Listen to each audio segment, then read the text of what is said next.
into unconscious. Okay, I took RTF for a few years here in Austin, and just in the mainline textbooks and just the basic RTF, it taught, and they taught and showed us films about in the 40s and 50s, the subliminals in movies. And that's, putting a millisecond, a few frames in there of a desert and then showing an ice-cold Coke, and it doubled sales. And then there's semantical manipulation, where they change the meaning of words and manipulate the way they say things, the way they twist things. There's that Orwellian, brute type. Then you have the basic 5-6 video screens behind the news presenter with a buffalo running over somebody, or a car wreck, or a balloon on fire, or a politician speaking, or the running of the bulls in Madrid, and all this, and so your brain can't watch it all consciously, so it switches off into subconscious, and that's admitted. So we have all the admitted ways they're doing it. They also have the scroll on the bottom, so that makes you shift into subconscious mode, so your brain can pick all that up. The brain waves lower, then you have the flicker rate. And again, this is mainline science. They tune the flicker rate to the exact rate of the brain for hypnotism, just like the flashing or strobing light or the watch my watch. It's more sophisticated than that. And now, and it's always been happening, but before it was the authoritative male on the news, now it's info babes smacking their lips.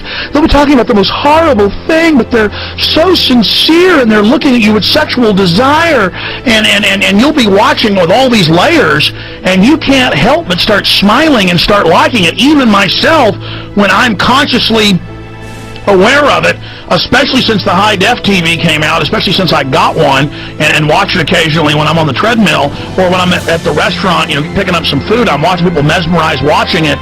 They are under mind control, and they're putting subliminal letters in there. I mean, they're doing more than 7 things, but the public, I don't think, has any idea. We're not kidding.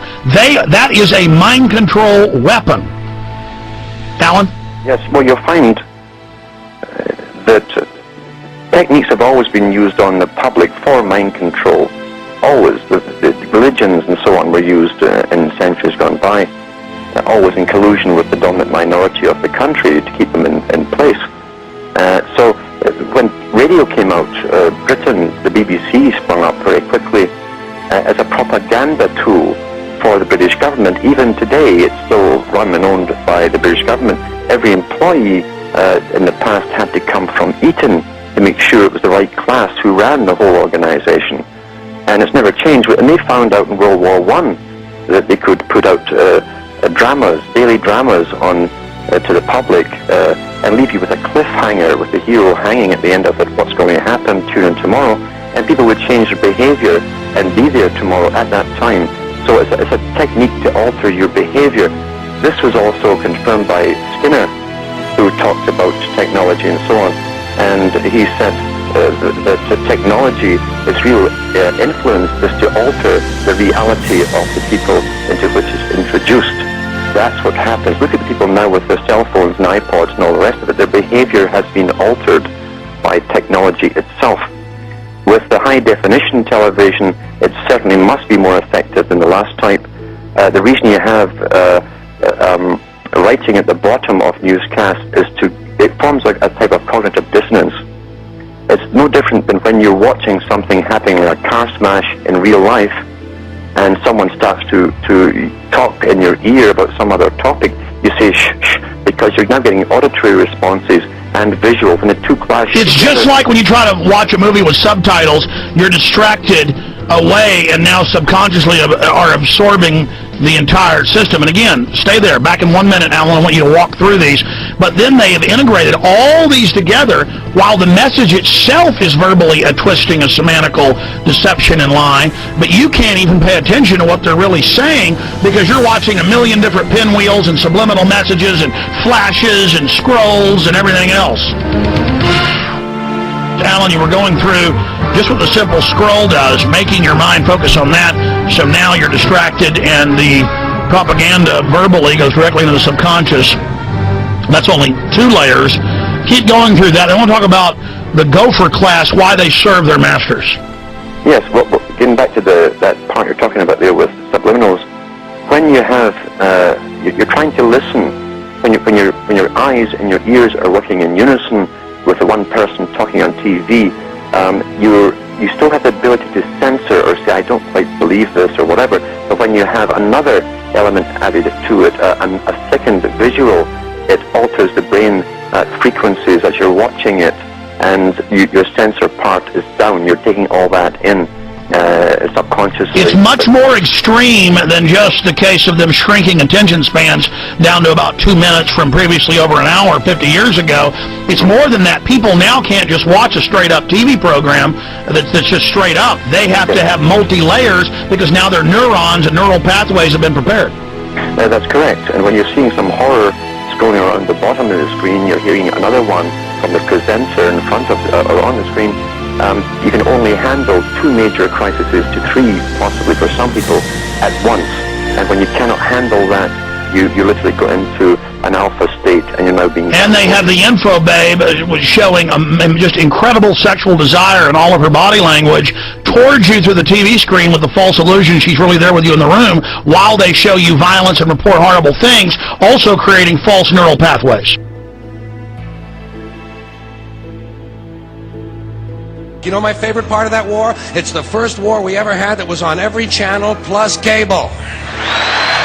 And the war got good ratings too, didn't it? Got good ratings. Well, we like war.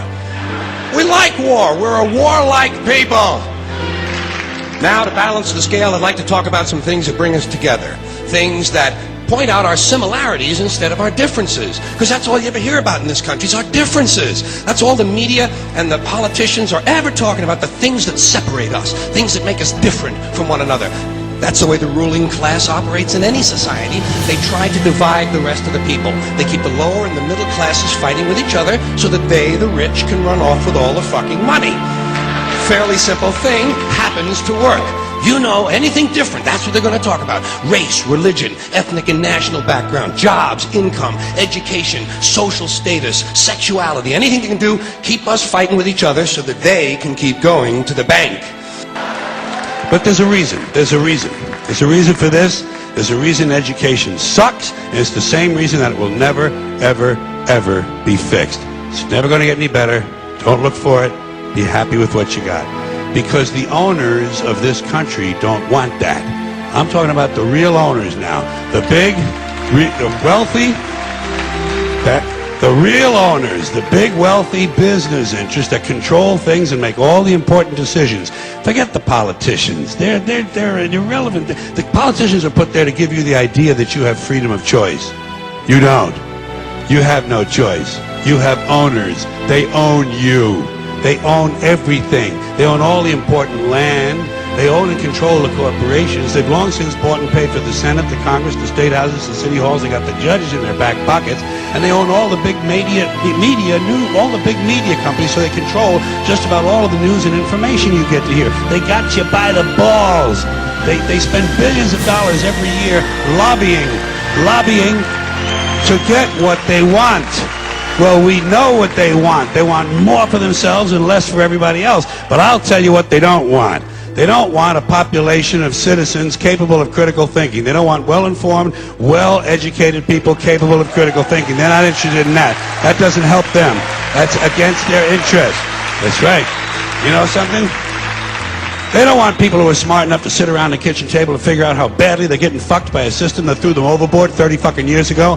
They don't want that. You know what they want? They want obedient workers. Obedient workers. People who are just smart enough to run the machines and do the paperwork, and just dumb enough to passively accept all these increasingly shittier jobs with the lower pay, the longer hours, the reduced benefits, the end of overtime, and the vanishing pension that disappears the minute you go to collect it. And now they're coming for your Social Security money. They want your fucking retirement money. They want it back so they can give it to their criminal friends on Wall Street. And you know something? They'll get it. They'll get it all from you sooner or later because they own this fucking place. It's a big club, and you ain't in it. You and I are not in the big club.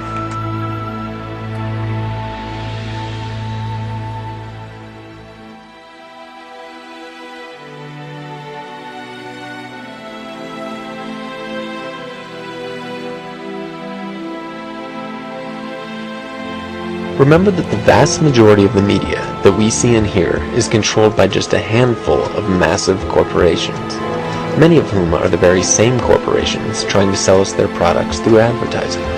And remember that for the most part, these corporations are run by wealthy, white men. Even if they are good, honest people who care about the world, the system is inherently biased to favor those in control.